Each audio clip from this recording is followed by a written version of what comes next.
Okay, this next book in A Fine and Pleasant Misery is called The Big Trip. When I was very young and the strange wild passion for mountains was first upon me, I wrote, produced, and directed for myself a magnificent colossal 3D Technicolor widescreen stereophonic fantasy, the fantasy of The Big Trip. Whenever the jaws of Tedium gnawed too harshly on my bones, I simply turned down the lights on the murk and grind of the world outside and projected the fantasy on the black sides of my eyeballs, each of which was equipped with a silver screen. The fantasy was primarily an adventure story set on the vast wilderness of the Selkirk Mountains. It starred you know whom, who bore a striking resemblance of a 4 foot 8 inch Gregory Peck. The basic plot was that the hero, a pack on his back, hiked far into these beautiful mountains, endured great hardships, overcame terrible obstacles, and occasionally even rescued from perilous distress a beautiful red-haired lady. It was strictly G-rated fantasy. The R and X-rated fantasies came later, but I enjoyed it. In fact, with time, the big trip began to gain a strange sort of dominance over my life. Several times the fantasy prevented my perishing from a lonesome childhood affliction. School. Once in seventh grade English class, I stumbled into a nest of dangling participles. Had I not been able to get my fantasy going in time, those slimy, leech like creatures who would have drained me dry as a puffball in 5 minutes. On occasion, Mr. Roomsdale, our seventh grade English teacher, would unexpectedly break through a thick and buttressed walls of our indifference to start throwing parts of speech in all directions. Several of my friends were knocked silly by flying objects of the preposition. But long before there was any threat to my own cherished ignorance, the old fantasy would carry me to safety. I would be roasting a fresh caught trout on a rocky shore of some high and distant stream, or maybe just striding along under the sweet weight of a good pack. It would be morning in the mountains, with the sun rising through the trees. Mr. Roomsdale once lowered the battering ram he used for his voice and told me I had better stop this constant dreaming. Otherwise, he predicted, both he and I would probably die as old men in the seventh grade English. Even I knew that the big trip, for all its utility, was an antidote to boredom, could not endure forever, simply as fantasy. One day I would have to turn it into a real thing. I would have to take the big trip back to the mountains and face great hardship and overcome terrible obstacles. To that end, I began serving an apprenticeship in the out of doors. I practiced sleeping out alone in the backyard, my ears ever alert to the approaching footpad of some hairy terror, until at last I conquered my overpowering fear of the dark and the ghastly things that flourished out there. I learned to build fires using nothing more than a few sticks, a couple of newspapers, a box and a half of kitchen matches. I studied the art of camp cookery as soon and could soon serve up a hearty meal of flaming bacon, charred potatoes, 3 pound pancakes, and butterscotch pudding with nat topping. After after a longer time, I even taught myself to eat these things. Through practical experience, I learned that it is best not to wear wet boots over a fire with your feet still in them.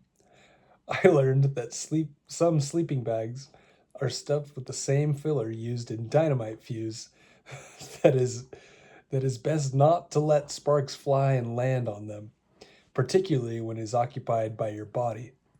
Thus the big trip shaped my life. Thus did the big trip shape my life and give meaning to its failures and disasters. I grew older and went off with friends on numerous lengthy trips into the mountains, thinking each time that perhaps at last I was making the big trip, but I never was. These were pleasant, amiable excursions, occasionally distinguished by a crisis or two, but I was always disappointed by the realization that they fell far short of the big trip of my aging fantasy.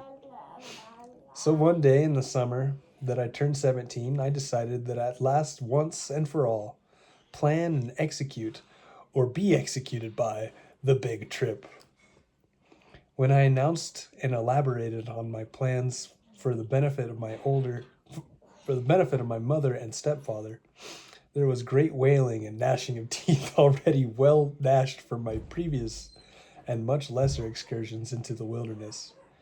From then until the day I left, my mother could scarcely take time out of climbing the walls to make the beds to cook our meals. The plans were indeed formidable, and in my unsure moments, they even caused me to wail and gnash a little.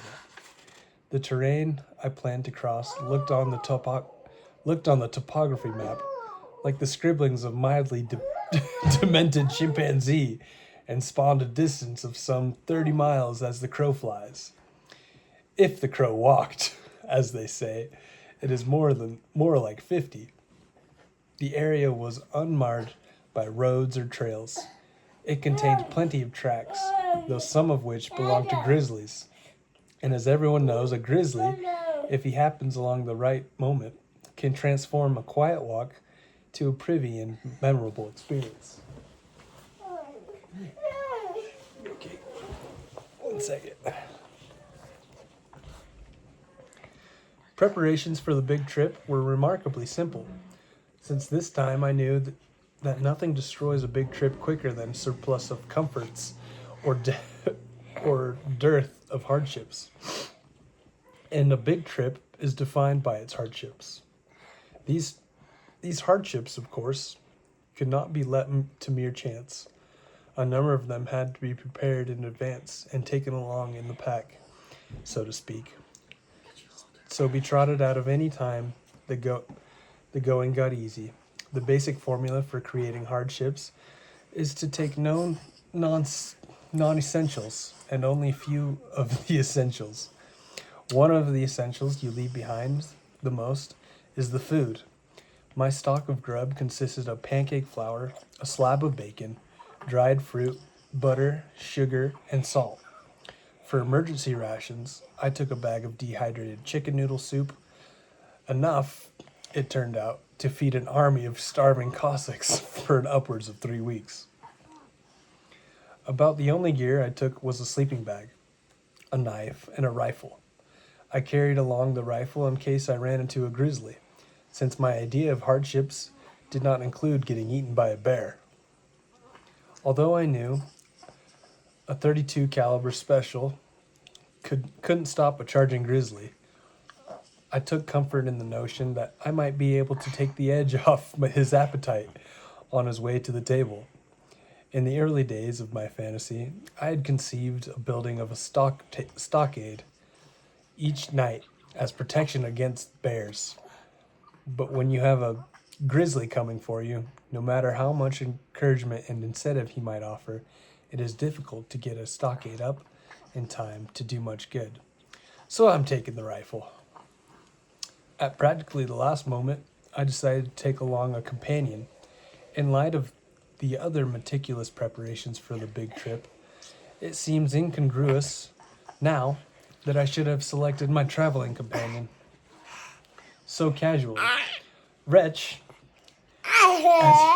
as he will be known here, had just moved into town recently and was probably the only person of my acquaintance who had not heard of the big trip. Shh, you're okay. This gap in knowledge may be the reason that he was the only person I could find who was ready and willing to accompany me in the expedition. Perhaps in my last-minute desperation for companionship, I skipped a few details and did not impress upon him the full magnitude of the trip. How would you like to go on a camping trip? I asked him. Spend a few days out hiking around in the mountains, catch some fish, and cook out. Rich said he thought he would like that. Somehow he got the impression we were going on an extended fishing trip and marshmallow roast. Later, under somewhat harsher circumstances, he was to reveal to me that that never in his whole life had he nourished any fantasies about a big trip. I was appalled that a human life could be so sterile, so devoid of splendor. Even at the time that my parents were driving us to the jumping off spot, Wretch did not fully comprehend the full portent of the big trip. My stepfather's funeral air, my mother's quivering lips, my own grim silence, however, began to undermine his confidence. It isn't as though we're going to be gone forever, he would say, attempting to console my mother. She would reply like a low, quavering moan. By the time we disembarked in the car, Wretch was convinced that we were going to be gone forever. As things turned out, he was nearly right. For 2 pleasant days, the big trip did seem as if it were going to be nothing more than an ordinary camping trip, and therefore not a big trip at all. The sky was an impeccable blue, the firewood dry and fragrant, the trout in the lakes fat and hungry, the huckleberries sweet. I could scarcely conceal my disappointment at a good time we were having. On the 3rd morning, I was awakened by a howl of anguish from Wretch. The deer got into our packs and ate everything but the bacon and chicken noodle soup, he yelled. My heart laughed up. This finally was a real hardship. Don't worry, I said. We can always live off the country. I then looked around. The country didn't seem to be very edible.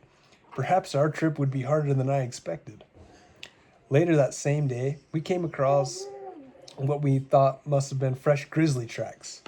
Concluding that there were fresh grizzly tracks, there was likely to be fresh grizzlies. We quickened our pace. Near the top of the next mountain, we slowed to a dog trot, which we maintained for the rest of the day. Shut that door. That night, we camped on the barren ridge without water. We ate fried bacon and soup for supper. The soup, which wasn't much good with water, and was even worse without it. The fact that the deer had not touched the chicken noodle soup proved to me once and for all, deer are animals of good sense and discriminating taste. After dinner, we sat around the fire, picking the bacon out of our teeth with noodles. I've got an idea, Wretch said. What? I said. Let's quit. Our quitting then would have been like skydivers quitting halfway to the ground. Don't worry, I said. It will be a lot easier from now on. Storm clouds were rising in the west, and we crawled into our sleeping bags. Soon the heavy black thunderheads were over us. Lightning licked the peak of the mountains a few times and started walking down the ridge towards us. When it struck close enough to bounce us off the ground, I predicted breathlessly, "It's going to pass over the top of us. Next time it will strike down below." But by the time I was far along in my prophecy, it was evident that I didn't have much future as a prophet. It didn't seem as if there was It didn't seem as if I even had much future. When you see lightning hit from a distance, it appears like a bolt zaps into the ground that it is. But when you occupying the ground that the bolt zaps into, it's not that way at all. First, a terrible bomb goes off, and you're inside the bomb. Then streams of fire are going every which way. You're going every which way. And the brush lights up like a neon signs in Chinatown. There are pools of fire on the ground and high voltage sings in the air. When it's dark again, black, sticky, dark, and the rain hits like a truck full of ice. The first thing I noticed upon regaining consciousness was that I was running to beat hell down the side of the mountain. I was wearing only my shorts. I don't know if I was fully dressed or not when the lightning hit. Something was bounding like a deer through the brush ahead of me. I hoped it was a deer and not a grizzly because I was gaining on it. When I saw that it was just a pair of white shorts or reasonably white shorts also running down the mountains, I yelled at the white shorts and I thought there was a cliff up ahead. The white shorts gave a loud yelp and vanished. I found Wretch sorting and counting his bones at the bottom end of his 10-foot stump drop. He said he might have been hurt worse, but some rocks cushioned his fall. You didn't happen to bring an aspirin, did you? He said. No, I said. I didn't think so, he said. While we were draining sleeping bags, it was raining, remember? I made one last attempt at prophecy. Well, Wretch, I said, think it's this way things just can't get any worse than that now, right? In the days that followed, we were to look back upon that moment as a time of great good fortune and decadent high living. The driving, ice-cold rain continued through the night. The next morning, we crawled out of our sleeping bags, stirred around in the mud until we found our clothes, put them on, and with an absolute minimum of jovial banter, spent an unsuccessful hour trying to start a fire. For breakfast, we stirred up some chicken noodle soup in muddy water.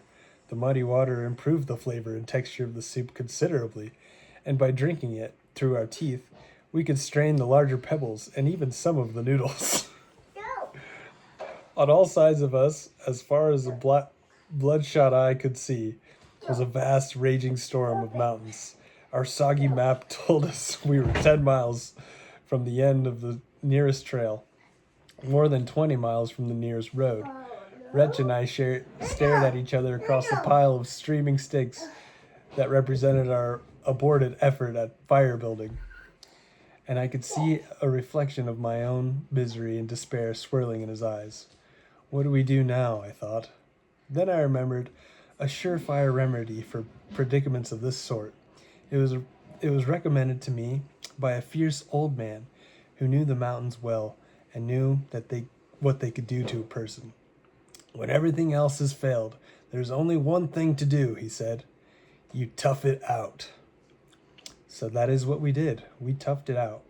We went down the mountains, up mountains, around mountains, lunged over windfalls, through swamps, across rain-swollen streams.